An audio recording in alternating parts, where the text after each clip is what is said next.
गोटे झील न बाहर सी प्रेग्नेंट हो जाऊँगी तो इनडायरेक्टली बापा मां को धक्का कोन लिव इन टुगेदर सहज रे हम एक्सेप्ट करि परिबनी लिव इन रे टोटली रुहंतु ने बहुत पछतेइबे बहुत पछतेइबे परिवेश ही प्रभावित करिथाए मनीष को भल किंबा खराब हेबा पई जया बच्चन तो कहू नाई मो नातुणी आगर रहिया दरकार लिव हाय हेलो नमस्कार जय जगन्नाथ मु आपण मानकर मिस्टर रॉय कलाकार स्कूल ऑफ सिनेमा तरफ आज जनमत कार्यक्रम को स्वागत जना आम टीम आज आसी पहुँची भुवनेश्वर बुद्ध जयंती पार्क रे किछिटा नुआ टॉपिक को नहीं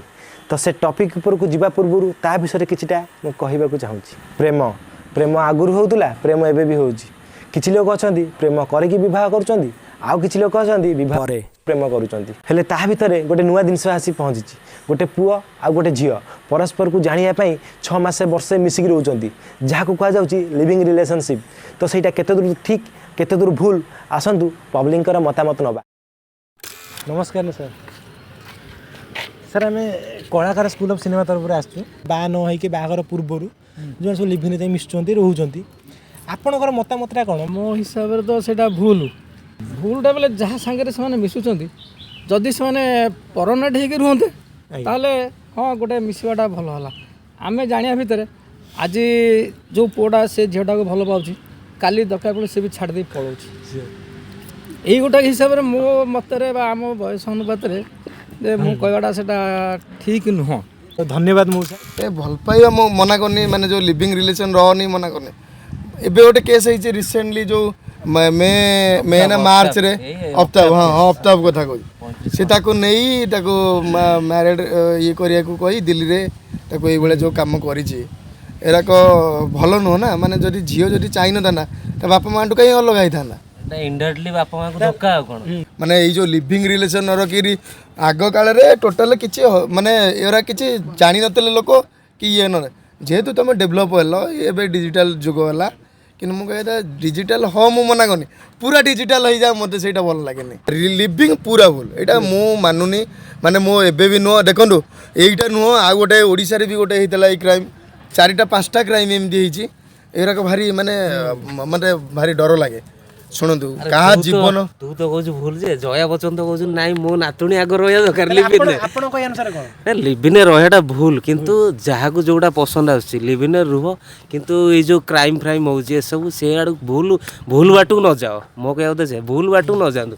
संपर्क रख मु मना करनी किंतु जो पूरा जाइकरी बापा मां को छाड़ीकरी गोटे गोटे मास 2 मास 3 मास एमती पूरा से टोका संगे रहीकरी एरा जो पाला एरा पसंद लिव इन रे टोटली रुहंतु ने बहुत पछतेइबे बहुत पछतेइबे किंतु गोटे झियो न बाहर सी प्रेग्नेंट हो जाऊँगी तो सही गोटा हूँ प्रोब्लेम तो सी क्या से जो पिलार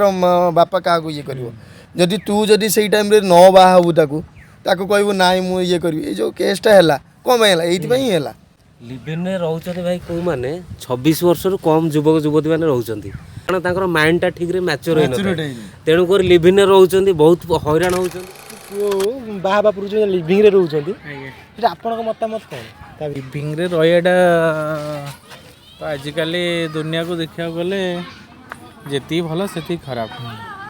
गोटे झील जिते से ता बापा मार परमिशन नहीं कि सब जिनस करिया दरकार आ लिविंग रे रहिला परे से माने सब जिनस किछि भूली जाउछन्ती भूली कि जा फल कि खराब संपर्क रखुचन्ती खराब संपर्क रखिला परे सेडू किछिटा गोटे भूल निष्पत्ति नहीं जाउछन्ती आउ एटा आजिकल दुनिया रे तो चली गोटे फैशन हो गलानी किंतु ये जिनसटा को आम मु केबे ग्रहणीय करे आसु कलाकार स्कूल ऑफ सिनेमा तरफ आजिकल जो सब भल पाँच सब जो लिविंग रे रोच भल पाँच भल पाइबा पूर्वर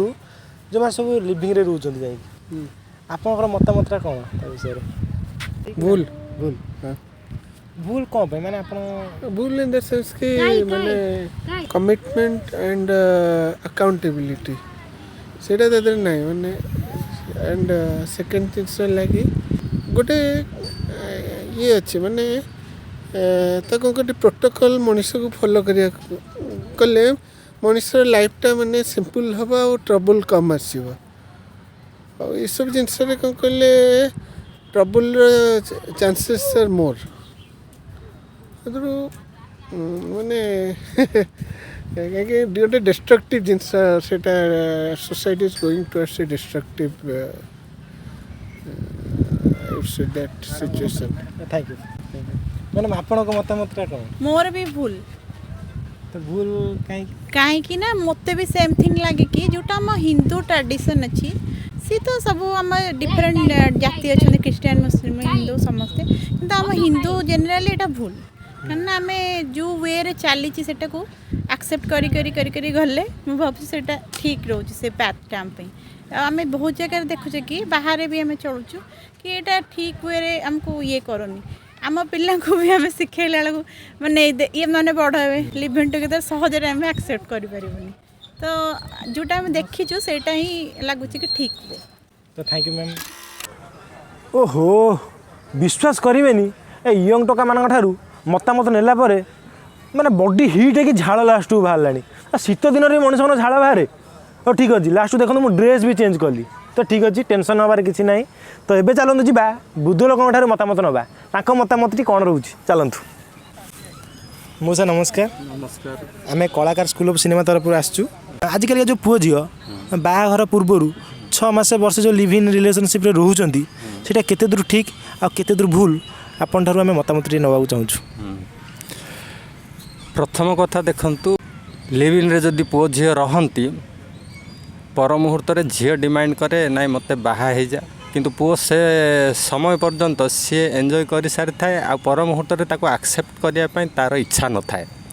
ପର ମୁହୂର୍ତ୍ତରେ କ'ଣ ହେଉଛି ଝିଅ ତା ପଛରେ ଗୁଡ଼େଇ ନୟାନ୍ତ ହେଇଯାଏ କିନ୍ତୁ ସେ ତା'ର ଇଚ୍ଛାକୁ ବା ଆଶାକୁ ଫୁଲଫିଲ୍ କରିପାରେ ନା। ଦ୍ୱିତୀୟ ଗ୍ରାଉଣ୍ଡ ଏ କ୍ଷେତ୍ରରେ ଆଜିକାଲି ତ ଦେଖୁଛ ଝିଅ ଏ ଜିନିଷ ଗୁଡ଼ିକ ନିଜର ଆଶା ଆକାଂକ୍ଷା ଯଦି ଫୁଲଫିଲ୍ ନ ହେଲା ପୁଅକୁ କାଟି ଦେଉଛି ନଚେତ ପୁଅ ଝିଅକୁ କାଟି ଦେଉଛି। କାଟିଦେଲା ପରେ ସମାଜରେ ଯେଉଁ ଭଳିଆ ବିଶୃଙ୍ଖଳା ହେଉଛି ସେ ଜିନିଷ ସମାଜକୁ ପ୍ରଭାବିତ କରୁଛି। ମୋ ମତାମତ ଏ ଜିନିଷଟା ଭୁଲ କାହିଁକି ଏ ଜିନିଷ ସମାଜରେ ଯେଉଁ ପ୍ରଭାବ ପକାଉଛି ଏଭଳିଆ ଜିନିଷ ବାପା ମା ଛାଡ଼ି ଦେଉଛନ୍ତି ଝିଅକୁ ଛାଡ଼ିଦେବା ଫଳରେ ଏ ଜିନିଷ ସମାଜ ଉପରେ ବାଡ଼ ଇମ୍ପାକ୍ଟ ପଡ଼ୁଛି। ଯେଉଁମାନେ ଭଲ ରାସ୍ତାରେ ଯାଉଛନ୍ତି ସେମାନେ ଏମାନଙ୍କୁ ଦେଖିକି ମାନେ ଏମାନେ ତ ଯାଉଛନ୍ତି ଆମେ ମଧ୍ୟ ସେଭଳିଆ ଯିବା କାରଣ environment influence two man two ବି ଗୁଡ୍ ଅର୍ ବ୍ୟାଡ୍। ପରିବେଶ ହିଁ ପ୍ରଭାବିତ କରିଥାଏ ମଣିଷକୁ ଭଲ କିମ୍ବା ଖରାପ ହେବା ପାଇଁ। ଆଉ ଏ ଜିନିଷଟାକୁ ମୁଁ କେବେ ବି ଆକ୍ସେପ୍ଟ କରିବି ନାହିଁ। ଆଉ ମୋ ମତାମତ ହେଉଛି ଲିଭ୍ ଇନ୍ ମାନେ ବିଫୋର୍ ମ୍ୟାରେଜ୍ ପୂର୍ବରୁ ଲିଭ୍ ଇନ୍ଟା ଏଇଟାକୁ ମୁଁ ପ୍ରତ୍ୟାଖ୍ୟାନ କରୁଛି। ଏଇଟା ଠିକ୍ ନୁହଁ। ପିଲାମାନେ ଯେଉଁ ଲିଭ୍ ଇନ୍ରେ ରହୁଛନ୍ତି ସେଇଟା କେତେ ଦୂର ଠିକ୍ ଆଉ କେତେ ଦୂର ଭୁଲ? ମୋ ମତରେ ତ ଏଇଟା ଆଦୌ ଠିକ୍ ନୁହେଁ। ଭୁଲଟା ଯେଉଁ କାହିଁକି? ଭୁଲଟା ବା ଆମେ ବାପା ମା ଜନ୍ମ କରିଛନ୍ତି ଛୁଆମାନଙ୍କୁ ତାଙ୍କର କ୍ୟାରିୟର ତାଙ୍କୁ ସେ କରେଇବେ ତାଙ୍କ ଭବିଷ୍ୟତ ବି ସେମାନେ କରେଇବେ ତେଣୁ ସେମାନଙ୍କୁ ବୟକାଟ୍ କରିକି ସେ ନିଜ ସ୍ୱାଧୀନରେ ଏବେ ଚାଲିବାକୁ ପାଇଁ ଚାହୁଁଛନ୍ତି ଆଉ ସେଇଟା ତାଙ୍କର ଭୁଲ ସମ୍ପୂର୍ଣ୍ଣ ଭୁଲ। ଠିକ୍ ଅଛି ମାଉସୀ ଧନ୍ୟବାଦ ନମସ୍କାର। ଆମେ କଳାକାର ସ୍କୁଲ ଅଫ୍ ସିନେମା ତରଫରୁ ଆସିଛୁ। କିଛିଟା ପୁଅ ଆଉ କିଛିଟା ଝିଅ ବାହାଘର ପୂର୍ବରୁ 6 ମାସ ବର୍ଷ ଯେଉଁ ଲିଭ୍ ଇନ୍ରେ ରହୁଛନ୍ତି ସେଇଟା କେତେ ଦୂର ଠିକ୍ ଆଉ କେତେ ଦୂର ଭୁଲ? ଅବଶ୍ୟ ଅନ୍ୟାନ୍ୟ ଦେଶର ଅନୁକରଣରେ ଆମ ଦେଶରେ ନିୟମ ତିଆରି ହେଲା ସୁପ୍ରିମକୋର୍ଟ ମଧ୍ୟ ତା ଦେହରେ ସହମତି କଲେ କିନ୍ତୁ ଅନ୍ୟ ଦେଶର ତାଙ୍କର ସାମାଜିକ ଅବସ୍ଥାଟାକୁ ଅନୁଧ୍ୟାନ କଲେ ନାହିଁ ଯେ ଅନ୍ୟ ଦେଶରେ ଏହା ଯେ ମାନେ ଆଇନଗତ ସ୍ୱୀକୃତ ତାହା ନୁହେଁ କିନ୍ତୁ ସାମାଜିକ ଭାବରେ ସେଇଟା ସ୍ୱୀକୃତ ତେଣୁ ଆଇନର ବିଶେଷ କିଛି କହିବାର ସେଟା ନାହିଁ। ତା ଛଡ଼ା ସେଠିକାର ଚାଲିଚଳନ ସେଠାକାର ସଂସ୍କୃତି ଭିନ୍ନ ଆଉ ଯେଉଁଟାକି ଆମ ଦେଶରେ ସେଇଟା ଗ୍ରହଣୀୟ ଏଇଟା ଖାଲି ନିୟମିତ ସ୍ୱୀକୃତ ଦେଇଦେଲେ ଅତି ଯୁବକ କିମ୍ବା କମ୍ ବୟସର ପିଲାମାନେ ଏହାଦ୍ୱାରା ଭ୍ରମିତ ହେବେ। ଏହାଦ୍ୱାରା ଭବିଷ୍ୟତରେ ସାମାଜିକ ବ୍ୟବସ୍ଥାଟା ଠିକ୍ ବିଶୃଙ୍ଖଳିତ ହୋଇଯିବ କାରଣ ସମାଜରେ ସବୁ ପ୍ରକାର ଲୋକ ରହିବେ ପିଲାଠୁ ବୁଢ଼ା ପର୍ଯ୍ୟନ୍ତ ତେଣୁ ସମସ୍ତଙ୍କର ମାନସିକତା ସେଇଆ ନୁହେଁ କିମ୍ବା ସମସ୍ତେ ଆଜି ରହିଲା ପରେ କାଲି କେତେକ ବିବାହିତ ଯଦି ହେଲେ ଭଲ କଥା ନହେଲେ ଯଦି ସେଠି ପୁଅ ଝିଅଙ୍କୁ ତ ଆଉ ଜଣେ ସ୍ୱୀକୃତି ଦେବା ସମାଜ ତାକୁ ତ ନିୟମରେ ଜୋର ଜବରଦସ୍ତ ୟାକୁ ସ୍ୱୀକୃତ କର ଏହା ତ କହିହେବ ନାହିଁ ତେଣୁ ସେଇଟା କେବେ ହେଲେ ସ୍ୱୀକୃତ ପାଇବ ନାହିଁ କିନ୍ତୁ ଅନ୍ୟ ଦେଶରେ ତାହା ନୁହେଁ। ଅନ୍ୟ ଦେଶରେ ଏଗୁଡ଼ାକ ସାଧାରଣ ଭାବରେ ନିଅନ୍ତି ତେଣୁ ତା ଦେହରେ କିଛି ସାମାଜିକ ବିଶୃଙ୍ଖଳା ହେବାର କାରଣ ବିଶେଷ ନାହିଁ କିନ୍ତୁ ଆମ ଦେଶରେ ବହୁତ ଭାବରେ ବିଶୃଙ୍ଖଳିତ ହେବ। ପରସ୍ପରକୁ ଜାଣିବା ପାଇଁ ଯଦି ଇଚ୍ଛା ସେଠି ସ୍କୁଲ କଲେଜରେ ପଢ଼ିଲେ କଲେ ଜାଣିଲେ ଠିକ୍ ଅଛି ଆଉ ତାପରେ ରହିଲେ ଯେଉଁ ଅଧିକା ଜାଣି ହେବ ତାହା ଠିକ୍ ନୁହେଁ। लिविंग रिलेशनशिप को नहीं पब्लिक मतामत कौन आप जानिले तो अब आपण मतामत आमर कमेंट बॉक्स रे निश्चय जनातु। कैमरा पर्सन सुजित को सह मु मिस्टर रॉय। नमस्कार, जय जगन्नाथ, गुड बाय।